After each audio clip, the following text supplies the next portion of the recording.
fantástico. Oferecimento: nova linha nativa Spa Karité. Combina karité e gotas de quinoa. Ultra hidratação e proteção para a sua pele. Olá, muito boa noite. Boa noite. Domingo, 7 de outubro, primeiro turno das eleições 2018. Brasileiros de ponta a ponta do país foram hoje às urnas para escolher deputados estaduais, deputados federais, senadores, governadores. E também para votar para presidente da República. Numa democracia não existe dia mais importante do que este. O dia em que os cidadãos exercem o direito de eleger seus governantes. E o jornalismo da Globo acompanhou de perto, desde cedo, cada momento deste domingo histórico. E a gente vai agora ao vivo para a Central das Eleições com William Bonner e a Renata Lopretti. Boa noite, Bonner. Boa noite, Renata. Os novos números da boca de urna, as apurações nos estados, o que vocês têm aí? Primeiro, boa noite, Poliana e Tadeu. Boa noite, Poliana. Boa noite, Tadeu. Bom, o que nós fizemos até agora, por causa da legislação eleitoral, foi mostrar pesquisas de boca de urna. Nos estados? Nos estados, exatamente. E agora, que são 7 da noite, como determina a lei, urnas fechadas no estado do Acre. Agora sim, a gente já terminou a votação no Acre, é o último estado sempre a fechar as urnas por causa do fuso horário. E nós vamos ver, então, o resultado da pesquisa Ibope de boca de urna sobre a disputa pela presidência da República. Renata Lopretti vai ali trazer para a gente. A pesquisa de boca de urna do Ibope indica que vai haver segundo turno na eleição presidencial entre Jair Bolsonaro, do PSL, e Fernando Haddad, do PT. O nível de confiança é de 99% e a margem de erro é de 2 pontos para mais ou para menos. Renata, vamos ver os resultados. Aos números da boca de urna presidencial, Jair Bolsonaro aparece com 45% dos votos válidos, considerando a margem de erro da pesquisa, tem de 43 a 47. Fernando Haddad, do PT, com 28%, com a margem de erro, tem de 26 a 30. Ciro Gomes, do PDT, aparece com 14% dos votos válidos, de 12 a 16 com a margem de erro. Geraldo Alckmin, do PSDB, aparece com 4%, com a margem de erro de 2 a 6. Seguindo aqui com os números, João Amoedo, do Novo, aparece com 3%, com a margem de erro de 1 a 5. Marina Silva, da Rede, 2%, com a margem de erro tem de 0 a 4. Álvaro Dias, do Podemos, 1%, 0 a 3, considerando a margem de erro. É a mesma pontuação de Cabo Daciolo, do Patriota, 1%, de 0 a 3 com a margem de erro. 1% também para Guilherme Boulos, do PSOL, de 0 a 3 com a margem de erro. E 1% também para Henrique Meirelles, do MDB, de 0 a 3 com a margem de erro, que é de 2 pontos percentuais nessa pesquisa. Para quem pôde, Renata, só uma observação, para quem pôde acompanhar, você ainda tem os dados dos demais Existem candidatos. outros candidatos, só para a gente completar, José Maria Emael, do Democracia Cristã, Vera Lúcia, do PSTU e João Goulart Filho, do PPL, não pontuaram na boca de urna do Ibope. Bonner. O que eu ia dizer era o seguinte, para quem já estava acompanhando aqui com a gente a boca de urna de estados, houve estados em que aconteceram movimentos bruscos de última hora. A gente não verifica isso nos números da pesquisa de boca de urna para presidente da República, porque se formos comparar com os números que demos ontem, que o Ibope forneceu ontem, Bolsonaro hoje apareceu com 45, ontem com 41. Haddad aparece com 28, ontem com 25. Ciro tem 14, ontem ele tinha 13. Aí, o candidato Alckmin, sim, deu uma diferença grande. Um movimento mais expressivo. Um movimento expressivo, ele aparecia com 8 e hoje com 4 pontos. Então, o importante dessa pesquisa de boca de urna é, o Ibope está dizendo, haverá segundo turno entre os candidatos Jair Bolsonaro, do PSL, e Fernando Haddad, do PT. Lembrando também o que a gente comentou aqui mais cedo, que o Ibope colhe essa pesquisa de boca de urna até as 2h30 da tarde. As pessoas continuam votando e é por isso que a gente sempre pode encontrar depois uma diferença quando a gente for ao resultado de fato, ao voto na urna. Basicamente porque as pessoas tomam essa decisão conforme o hábito, né? Você que está em casa, talvez tenha preferido votar cedinho, logo na abertura das urnas, ou mais perto da hora do almoço. Ou você poderá ser daqueles que preferem que a primeira onda de eleitores passe e aí você vai mais perto do horário de fechamento. o seu comportamento, a maneira como você enxerga o que seria ideal na hora de votar, acaba influenciando uma pesquisa de boca de urna, porque, dependendo do perfil de cada um, os públicos de eleitores podem ser ligeiramente diferentes. Então, isso é sempre bom fazer essa observação, porque esses são números colhidos na manhã, no horário da manhã, e, como disse a Renata, até 2h30 da tarde. Você fez o comentário que te chamou mais atenção, esse esvaziamento do Geraldo Alckmin entre a pesquisa da véspera e hoje. Era um movimento que poderia acontecer, havia muita suspeita de que ele pudesse, na última hora, perder votos para Jair Bolsonaro, assim como Ciro Gomes poderia perder para Fernando Haddad. No caso de Ciro, isso não aparece. A gente vai ver na marcha da apuração se foi exatamente isso que aconteceu com os eleitores do Geraldo Alckmin, mas isso estava no radar, era uma possibilidade. E os números do TSE já estão sendo totalizados. A gente já pode tentar ver aqui como é que está a marcha da apuração para presidente da República neste momento. Olha só.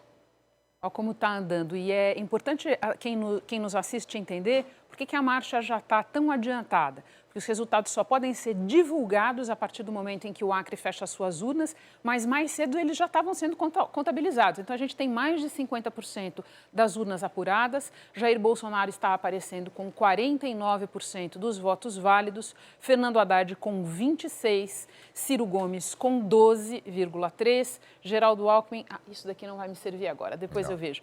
Geraldo Alckmin com 4,84%, quase 5% dos votos válidos. João Amoedo, do Novo, aparece com 2,76%, Henrique Meirelles, 1,25%, Cabo Daciolo, 1,7%, depois Álvaro Dias, Marina Silva que foi sofrendo também um processo de perda acentuada de intenção de voto ao longo da campanha. A gente percebe aqui que ela está pontuando, está com um percentual de votação muito parecido com os candidatos que menos pontuaram na disputa. Guilherme Boulos, do PSOL, com 0,55%, Vera Lúcia, do PSTU, 0,05%, Emael João Goulart Filho. É assim que está aparecendo o quadro de votos válidos do TSE, com cerca de metade das urnas apuradas no Brasil. Pouquinho mais da metade. Os estados não têm uma marcha de apuração no mesmo ritmo, não são os ritmos iguais entre os estados, então a gente tem que considerar isso, porque é claro que onde um candidato é mais forte, se a apuração ali estiver mais adiantada, ele tende a aparecer com um número mais robusto. Tem a ver com a ordem de apuração e esses percentuais muitas vezes vão se acomodando ao longo da apuração. A gente falou em percentuais de votos válidos aqui, talvez interesse também a gente dar uma olhada na quantidade de votos absolutos recebidos por cada um dos principais candidatos. Jair Bolsonaro está aparecendo até o momento com pouco mais de 27.500.000 votos, Fernando Haddad com 14.681.000 votos, Ciro Gomes quase na casa dos 7 milhões, Geraldo Alckmin com menos de 3 milhões de votos por enquanto. Sabe que a gente pode tentar ver a apuração por região ali embaixo na tela? Vamos Porque sim. Aí a gente tem uma ideia mais aproximada aí, nesse mapa. Tá. Por região, você que está em casa vai vendo aí, por região, a marcha da apuração, né, Renata?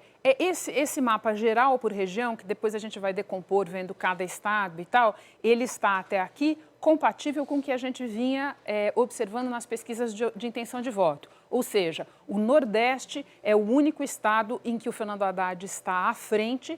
Em todos os outros estados, Jair Bolsonaro lidera Norte, Centro-Oeste, Sudeste e Sul do país. Exato. Tá? E a apuração muito mais adiantada na região Sul, né? Olha só, a gente tem quase 86% das urnas apuradas no Sul, pouco no Sudeste, Exato. 11%, bastante no Centro-Oeste, que é uma região menor, menos eleitores, quase 75%, quase 45% dos votos apurados no Nordeste e a região Norte, que também é uma região com um número menor de eleitores, já com quase 60% dos votos apurados. Esse é o quadro da eleição presidencial por regiões até aqui. Sudeste e Nordeste poderão ser decisivos, né, nessa eleição. A gente pode explorar dentro da região Sudeste o ritmo de apuração dos estados, porque o Espírito Santo estava bem adiantado, como a gente já teve a oportunidade de mostrar aqui. Vamos puxar então, vamos lá por aqui. É. Vamos ver. Bom, esse é o número de urnas, depois a gente tem que ver por estado isso. Tá, então eu acho que daí, para a gente ver por estado, é melhor a gente voltar, vir por aqui. Tá? Exatamente. E daí a gente vê a apuração praticamente terminando no Espírito Santo, onde daqui a pouquinho a gente vai falar da das eleições de governador. Já está eleito Renato Casagrande governador. A gente tem uma apuração com quase 36% das urnas apuradas em São Paulo e ainda não, no Rio de Janeiro, e ainda não está constando nada aqui para a gente, nem de Minas Gerais, nem de São Paulo, que são os dois maiores colégios eleitorais. A gente pode... quando isso acontecer, vai dar importante um salto, dizer né? que isso não significa que as urnas não foram apuradas ainda. Significa que no sistema do TSE elas ainda não aparecem. Logo mais a gente vai ter aqui para mostrar um salto na apuração de São Paulo e Minas. Tá bom. Eu queria te mostrar aqui um pouco, só para a gente ter uma ideia, Bonner, do quão rapidamente está andando. Nós estamos falando já de quase 60% das urnas apuradas. Exato, em questão de 3 minutos, 4 minutos, já deu um salto. É muito rápido. Vamos ver, por exemplo, você tinha me pedido para puxar a região Sudeste para você? Vamos dar uma olhada como está no Nordeste. A região que tem o maior número de estados e onde o candidato do PT, Fernando Haddad, é forte. Ele com a exceção do Ceará, sim, que é a base eleitoral do candidato Ciro Gomes e que é o único estado do país, praticamente, em que era previsto que ele liderasse a disputa. Eu estou procurando aqui, entre esses números, os estados que estão mais adiantados. Parece ser Sergipe nessa tela, ali embaixo. Sergipe, um estado com um número menor de eleitores, quase 70% das urnas apuradas. Fernando Haddad à frente, segundo colocado Jair Bolsonaro. Vamos dar uma olhada em Brasil? Vamos voltar para o Brasil. Vamos voltar para o Brasil. Estamos mais ou menos no mesmo pé. Talvez seja uma boa hora da gente dar uma olhada de novo no mapa de regiões que você tinha observado ali. Então, nós temos uma situação na região sul. Vamos começar, então, de baixo para cima no mapa? Vamos ver o que acontece. Então, eu acho que eu vou voltar para cá, porque para a gente pegar a região sul, estado por estado, esse recurso é melhor. Essa tela é melhor para a gente. Olha, você tem no Paraná a apuração quase concluída, pouco menos de 95% das urnas apuradas. O Jair Bolsonaro liderando a disputa com quase 60% dos votos válidos, 57% um pouquinho, na verdade. Uma liderança extremamente expressiva. Expressiva, era previsto que isso acontecesse, ele vinha muito bem nas pesquisas na região sul. Ou seja, no Paraná, com 57,23%, no Paraná, Jair Bolsonaro teria levado a fatura no primeiro turno. E Santa Catarina, em que a apuração está um pouco mais atrás, 70% dos votos apurados, ele liderando também com quase 66% dos votos válidos. No Rio Grande do Sul, a apuração está mais adiantada, assim, a ordem da apuração no Sul está mais ou menos assim, Paraná, Rio Grande do Sul, Santa Catarina. E a liderança do Bolsonaro é um pouquinho menos expressiva, mas lá ele tem mais da metade dos votos válidos também. A gente pode, então, agora de novo esmiuçar a região sudeste, já que a gente ia fazer de baixo para cima. A gente pode ir para a região sudeste, de novo, olhando. São Paulo e Minas não contam, como a gente disse. O TSE não começou a totalizar ainda as urnas desses dois estados, mas... nós vimos ainda há pouco o Espírito Santo praticamente concluído, o governador Renato Casagrande reeleito já. Isso, eleito. Eleito porque ele já foi governador. Sim, não vamos chamar de reeleito porque ele não estava no poder nesse momento. E Jair Bolsonaro e Ciro Gomes no Rio de Janeiro, mantendo mais ou menos o que se esperava dos números na região sudeste, onde também a liderança de Bolsonaro é expressiva, é uma região em que ele está forte. Uma coisa que chama a atenção no Rio de Janeiro é que a diferença boa parte dos estados que a gente está vendo, o segundo colocado não é Fernando Haddad, é Ciro Gomes. Exatamente. Ciro Gomes, essa altura, com 35,66% dos votos. Está, por enquanto, em segundo lugar no Rio de Janeiro. À frente de Fernando Haddad. Mas é cedo, né? A gente tem, também no Rio de Janeiro, temos que considerar quais são as regiões que neste momento estão, as áreas do estado que neste momento estão mais adiantadas, e é cedo ainda, com 35,6% das urnas apuradas para tirar qualquer conclusão. É um retrato de... Posso passar para o Centro-Oeste? Vamos lá, vamos lá. Aqui nós temos algumas apurações já bastante avançadas. No Distrito Federal, onde a gente vai ver daqui a pouco também, já tem definição sobre a situação para governador, para o Senado e tudo mais. Jair Bolsonaro, com quase a totalidade das urnas apuradas, tem 58,37% dos votos válidos. E o Distrito Federal é outro estado que, assim como as pesquisas vinham mostrando, se confirmou, Ciro Gomes aparece em segundo lugar. Sim, confirmado então o que as pesquisas vinham apontando. Mato Grosso do Sul, muito adiantada a apuração também, mais de 90% das urnas apuradas. Jair Bolsonaro à frente, com 55,63% dos votos válidos. O segundo colocado é Fernando Haddad. Em Goiás, olha lá, quase 80% das urnas apuradas, mesmo padrão. Bolsonaro à frente, 58,59% dos votos válidos. Fernando Haddad, 20,25%. Mato Grosso, apuração bem menos adiantada. Eles têm cerca de 40% das urnas apuradas até o momento. E o padrão se repete. Jair Bolsonaro liderando, com 61,71% dos votos. E Fernando Haddad em segundo.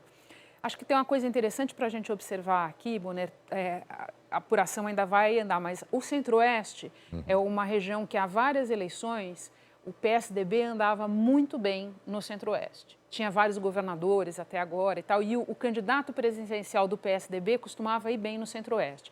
É um exemplo de vários que a gente vai ver essa noite, de regiões, estados em que o Bolsonaro entra exatamente onde era a área do PSDB. Exatamente. Qualquer antagonismo PSDB-PT passa a ter agora uma outra cara, que seria o Bolsonaro, o PSL, Exato. contra o petismo. Nordeste, pode ser? Vamos para o Norte. O Nordeste a gente viu há pouco. O Norte vai estar bem atrasadinho, né? Porque para lá tem o problema do fuso. Variando a velocidade o Acre, por exemplo, apuração. nada, por enquanto, Tocantins, claro, acabou agora. Quase 98% das urnas apuradas. Jair Bolsonaro lidera, vence no estado com 45% dos votos válidos. Fernando Haddad aparece em segundo com 40,67%. Muito equilibrado, não? Muito equilibrado. Tocantins, quase a totalidade das urnas. Diferente do que a gente vinha vendo no Centro-Oeste, por exemplo. Exatamente. No Amapá, a apuração também já anda bastante adiantada, 82,54% das urnas apuradas. Bolsonaro à frente, com 41,45% dos votos válidos, Fernando Haddad a seguir, com 31,96%. Onde mais apuração? Daí já começa o lugar. Olha, no Pará, quase 66% das urnas apuradas, Fernando Haddad aparece à frente no Pará. Mas uma distância pequena, 40,71% dos votos válidos para ele,